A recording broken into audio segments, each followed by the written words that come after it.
Hello, happy Wednesday. Yes, we're here already because we had a bank holiday and it always throws me out. So today I've been thinking it's Tuesday and even forgot that Don Michelle was open until I shared a post.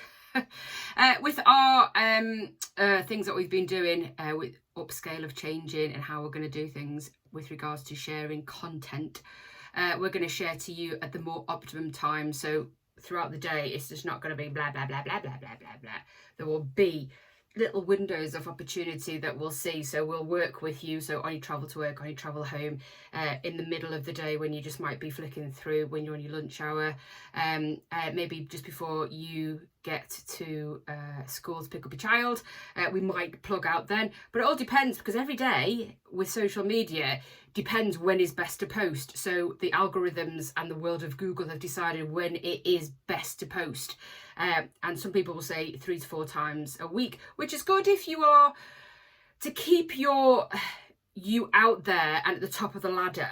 3 to 4 posts a day, unless you have someone who you can delegate that out to and they can put a post out a day. It doesn't swamp anything. It's making sure that you work with the algorithm so that on a Monday or a Wednesday or a Friday or a Saturday or Sunday that you get that posted out at the correct time, or the time when you think most people are looking. And it's not that difficult. People just get a bit bewildered about, 1, content, and 2, what time. But work on people's psyche. What do they want to know? And when do I look? When do I look at social media? If I was in a 9 to 5 job, the majority of people are, not all, but a high percentage of people are in a 9 to 5 job. So when were they likely to be online? So probably travel in the morning, what I call 11 o'clock. Going to the toilet, not quite lunchtime time. There is another name for it, but, you know, some people have had their breakfast.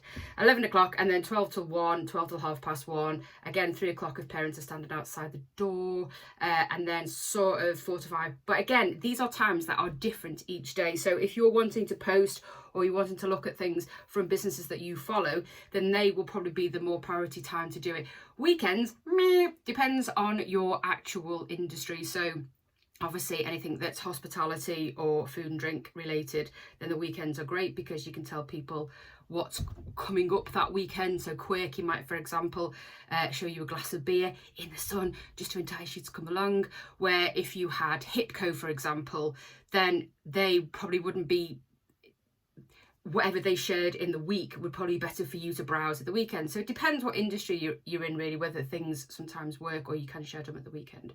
So it's just thinking about it and how you're best to do it. The lovely thing today is Sir, and there's not many people I would call Sir, even if they've got it, or Dame, or Lord, anything. I've got a bit of a funny thing about it, really. That's great that you have that. Some people have it and don't read, just for what? Like Lord Sugar? I don't get it. Where Sir David Attenborough deserved, well, knighthood, brilliant. Give him every accolade that just needs. It's his birthday today and he's 98. And he is the perfect person who just everybody loves. Everybody loves his voice, everybody loves his stories, how he tells it, all his research, what he's done, how he delivers. He's just brilliant. And he's 98 and he is the perfect example of how to get older, not old. And if I hear lots of people saying it recently. Oh, well, I'm an old bird and they're 45. You're not old bird. One, bird's not a very nice way to describe yourself. But secondly, stop giving yourself this, just stop it, as though you're like, oh, well, I'm over 40 now, so I'm old. No, you're not. You're just older and wiser, and we are the generation, the sandwich generation in the middle, as I say, because we're trying to sort of keep it all together as our parents are getting older and our children are still young, and we're the sandwich in the middle with all the bits tied older together with really strong butter.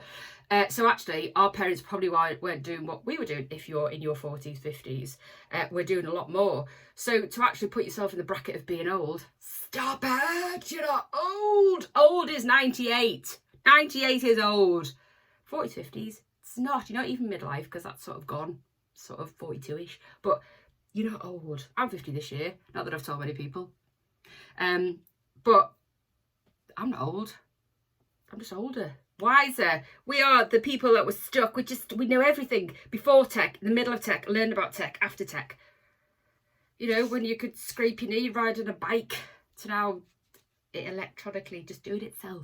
We were at the beginning, the middle, and just coming through the end. So we know everything. We've done everything. how we can play with nothing to how we can play with everything.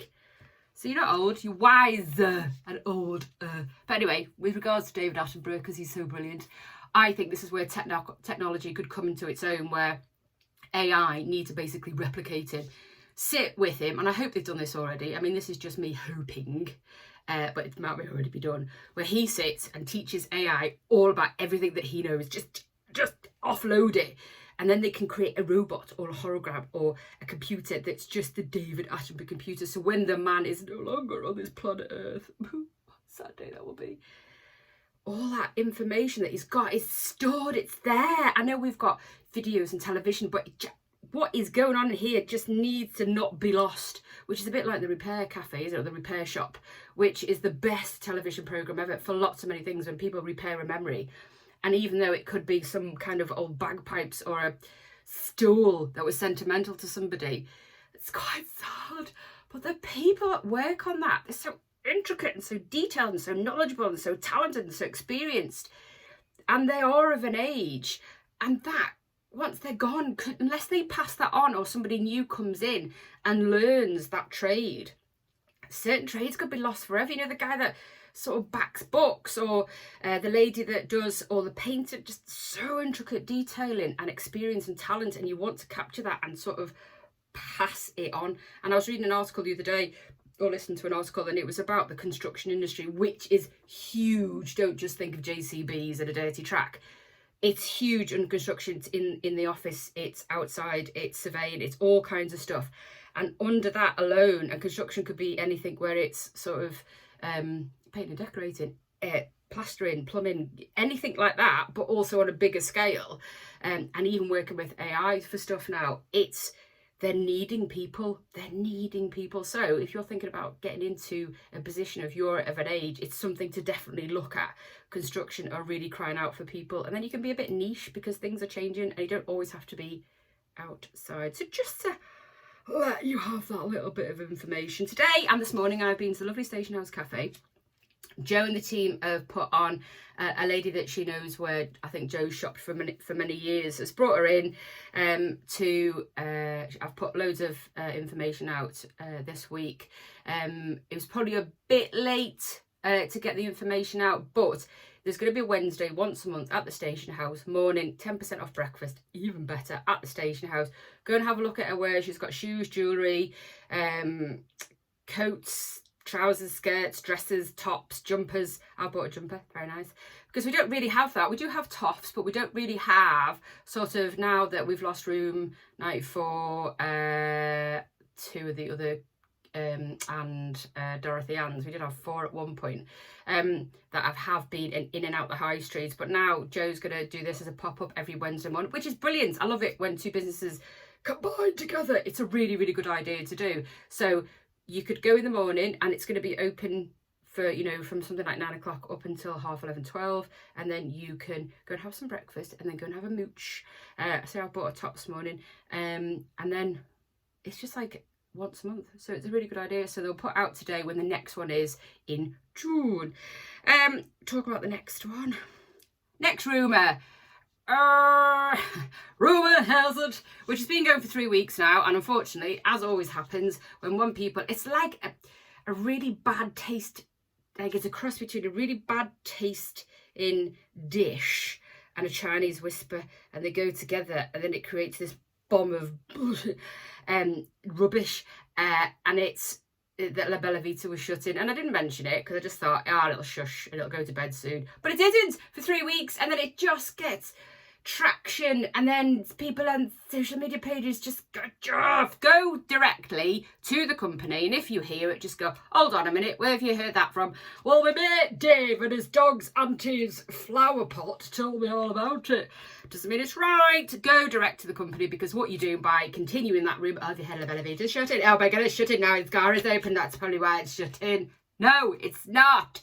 Go direct to the company and ask and tell people to stop unless they know it's factual information. And even then, stop, because the company will tell you if they're shut in. So all that does is actually have an impact on business. So lots of people will go, oh, I'm not going to go then. it has a knock-on effect on people's, whether they're not going to rush necessarily to it, they'll just think, oh, it's shutting, there's no point me going anymore. Believe it or not, that's how people's minds can work. So don't spread rumours about stuff that you've just heard from someone's flower pot in the garden next to the greenhouse, because it's always true, and it has a knock-on effect on business. And whoever started it, well done you. I hope you feel powerful spreading that rumour.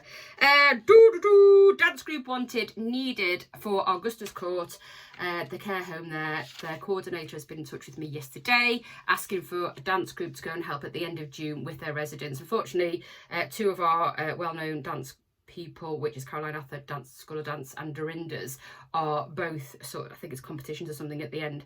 So if you are a dance school and that you think you could help Augustus Court out with their residents, they just want somebody to go and put on a display, because they're doing like a themed event to do with dancing through the years, so they're wanting somebody. So if you go on to Augustus Court, you can find details out there. One of our new members that we touched on last week, Phoenix Karate Association, the lovely James, is running classes at the sports centre on a Monday, pay as you go, 7:15 to 8:15. If the classes seem to get some drive, then there's only one class at the minute for adults and children, but should that get some drive, there's scope there to put a couple of more classes on. So go and have a look. We're sharing lots of stuff. James is really good at putting details out, so you can get to see who the instructor is, what type of stuff they do, how they do it, and it's pay as you go, so you're not actually tied into anything, which is brilliant, especially if kids want to have a go at something. Right, a little bit of a struggle. Rhubarb struggling. I've had a bit from the greengrocers, and then it sort of disappeared, and then one of my neighbours was putting something on our street WhatsApp group asking if anybody's rhubarb, because she couldn't find it anywhere. So if you know of anywhere local that's selling rhubarb, and I don't mean necessarily the supermarket, if you know of a farm shop or somewhere near thereabout is selling rhubarb, please let us know or comment below and tell us where someone can get their hands on it. Or if you have one of the huge gardens in Garforth, 1/3 of an acre, just to let you know, and you've got loads of this wild rhubarb growing, think about putting it outside the front of your house, and if you want to share it, do it. That'd be kind. Have a beautiful day. We've waffled on today, 12 minutes. Sun is shining. Come on. Stay. We need you. It makes me feel happier.